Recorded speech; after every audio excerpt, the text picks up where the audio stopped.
नागपूरमध्ये भाजप प्रदेशाध्यक्ष चंद्रशेखर बावनकुळेंच्या मुलाच्या गाडीची 2 गाड्यांना धडक।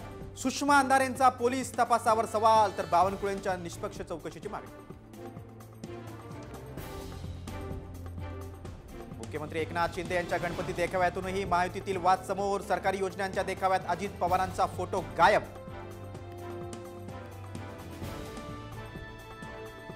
महायुती आणि महाविकास आघाडी आधी एमआयएमचं जागा वाटप। विधानसभेसाठी 5 उमेदवारांची घोषणा। इम्तियाज जलील संभाजीनगरमधून लढणार।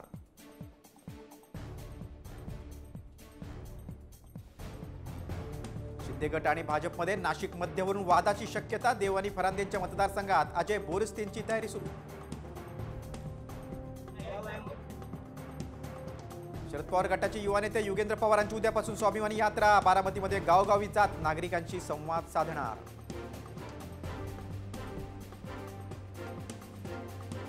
जरांगेंसोबत तिसऱ्या आघाडीबाबत चर्चा। संभाजीराजे छत्रपतींची प्रतिक्रिया। मात्र तिसऱ्या आघाडीबद्दल नाही तर आरक्षणावर चर्चा।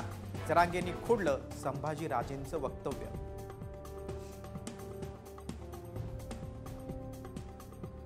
शरद पवारांनी लालबागच्या राजाचं दर्शन घेणं म्हणजे ढोंगीपणा। भाजप आमदार प्रवीण दरेकरांची जळजळीत टीका।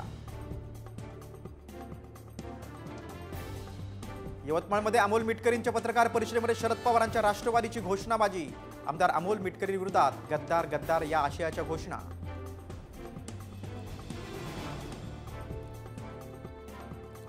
मनोज जरांगे शरद पवारांचा माणूस। त्यांचा सोशल मीडिया आमदार रोहित पवार चालवतात। बार्शीचे अपक्ष आमदार राजेंद्र राऊतांचा पुन्हा एकदा जरांगेंवर निशाणा।